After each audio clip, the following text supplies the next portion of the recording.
तुम क्यों चले गए? क्यों? अब मैं अपनी सारी दिल की बातें किससे किया करूंगा बेटा? हाँ,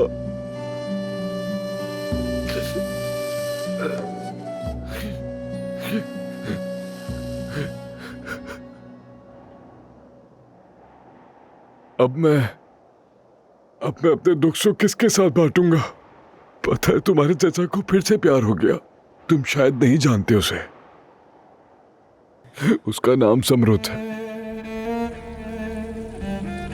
वो बहुत अच्छी और बहुत खूबसूरत है।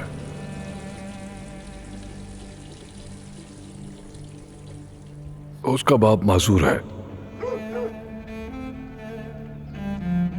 उसकी 5 साल की एक प्यारी सी छोटी सी बहन है और एक बहन है जो स्कूल जाती है। पूरे घर की जिम्मेदारी सिर्फ जमरुद के कांधों पर है, मगर कभी आज तक उसने गिला शिकवा नहीं किया। मैं अल्लाह से बस एक चीज मांगता हूं,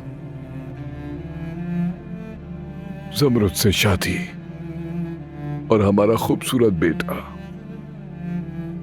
और मैं उसका नाम अदनान रखूंगा, मेरा भतीजा, मेरा बहादुर भतीजा।